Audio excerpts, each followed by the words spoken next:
Hello friends, my name is Nargis Gupta. In this video, we will discuss about the GATE 2019 paper solution based on a compiler design. So first question is, which one of the following kind of derivation is used by LR parser? LR parser किस तरह kind के derivations को use करता है? हमने देखा था top down parsers के लिए LMD यूज़ होती है, बॉटम अप पार्सर्स के लिए RMD हम यूज़ करते हैं, मतलब राइट मोस्ट डेरिवेशन इन रिवर्स ऑर्डर। याद रखना LMD RMD यूज़ होगा LR पार्सर के लिए इन रिवर्स। इससे रिलेटेड 2020 में भी एक क्वेश्चन आया था, तो वहाँ पे भी ये आंसर था। तो right most in reverse kind का डेरिवेशन हम यूज़ करते हैं। Next question is consider the grammar given below. आपको कुछ ग्रामर गिवन है यहाँ पर, और इस ग्रामर में उसने पूछा है कि let A B D smalls में जो हैं and $b index as follows. यहाँ पे उसने कुछ इंडेक्सिंग करके गिवन है।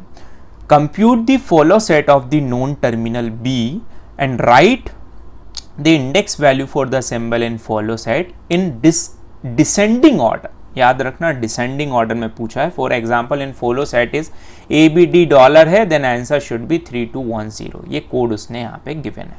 बहुत सिंपल सा क्वेश्चन है, आप फॉलो फाइंड आउट कर लें। और यहाँ पे पूछा है उसने कि फॉलो आपको किसका निकालना है, बी का फॉलो फाइंड आउट करना है। तो बी का फॉलो के लिए, क्योंकि बहुत इजी और छोटा सा क्वेश्चन है, तो इस क्वेश्चन को मैं आपको पूरा क्वेश्चन सॉल्व करके बता देता हूँ।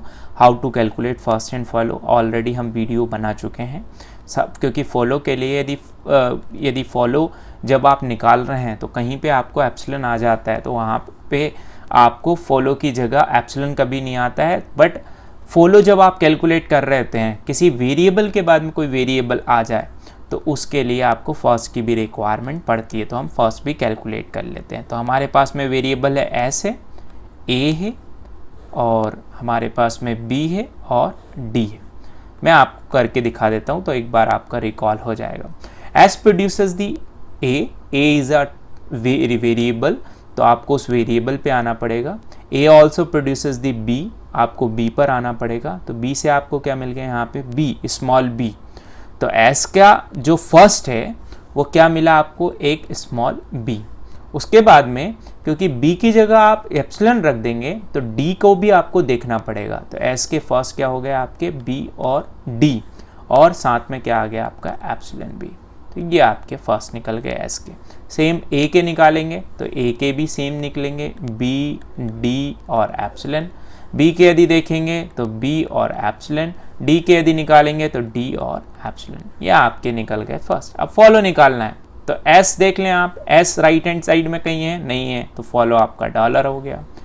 उसके बाद में हमें क्योंकि बी के फॉलो से मतलब है, बट हम कैलकुलेट करके मैं बता देता हूँ, एक बार आपको रिकॉल हो जाएगा। ए के फॉलो, तो ए के जस्ट बाद में यदि आप देखें तो एक टर्मिनल है, तो ए का फॉलो क्या हो गया आपका, ए ही हो गया। बी के जस्ट नेक्स्ट में आप देखो तो एक वेरिएबल है, तो वेरिएबल है, तो इस वेरिएबल के फर्स्ट क्या है, डी और एप्सिलॉन। तो एप्सिलॉन जब आप यहाँ पे डी की जगह रखेंगे तो ए आ गया, तो ए के जो भी फॉलो होंगे वो फॉलो आपके बी के भी होंगे। ऐसे ही डी के यदि आप निकालेंगे यहाँ पे, तो ए के जो भी फॉलो होंगे वो आपके डी के फॉलो होंगे। तो ए के फॉलो जो है वो क्या हो गया आपका, स्मॉल ए। तो बी के फॉलो के निकल गया आपका डी और ए।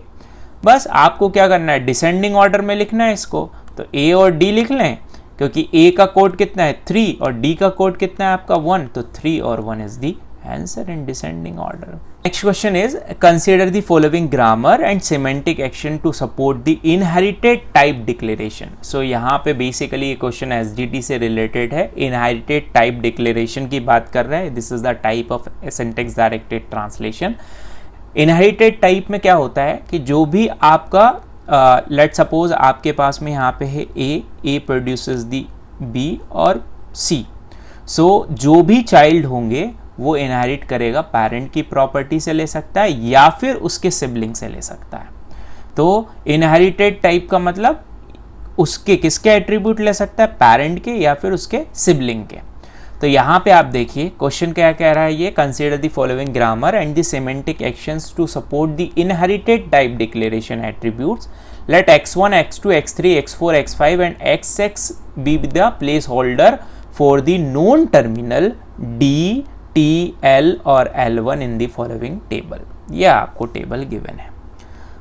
अब ऑप्शंस यदि आप देखो तो which one of the following are appropriate choice for x1, x2, x3 and x4। तो आपको इनसे मतलब है, ना कि S5 और S6 से, बट क्योंकि हम सॉल्व कर रहे हैं तो इसको भी हम देख लें।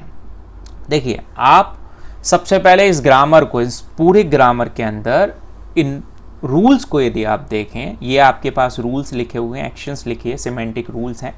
यहाँ पे एक ग्रामर है, डी प्रोड्यूसेस TL। डी क्या प्रोड्यूस कर रहा है? वेरिएबल्स को, नॉन टर्मिनल को, मतलब डायरेक्ट यहाँ से हमें टर्मिनल नहीं मिल रहा है।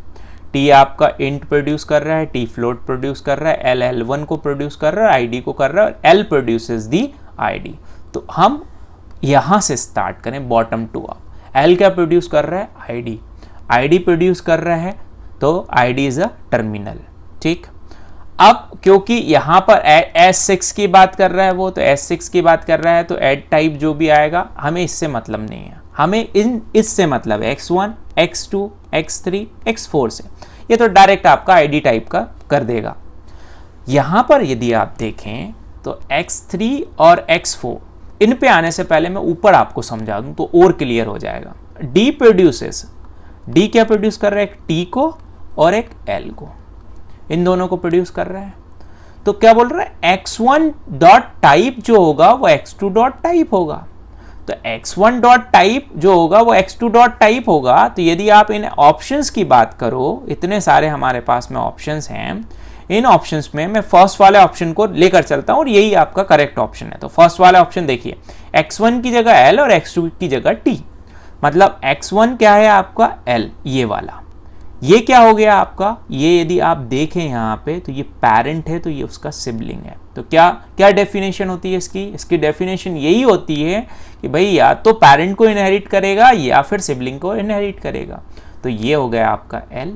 x2 की बात करें तो x2 क्या हो सकता है आपका? t।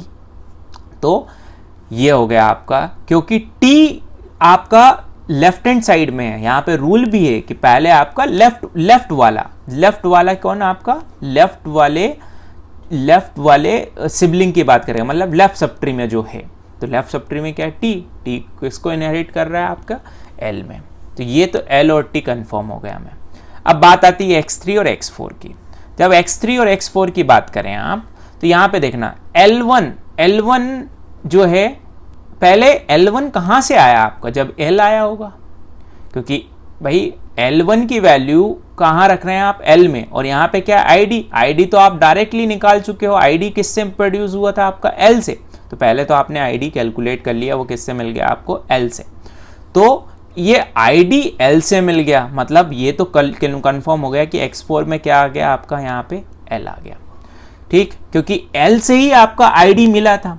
और जब आप x3 की बात करेंगे तो x3 में क्या आ जाएगा आपका? ये आ जाएगा L1।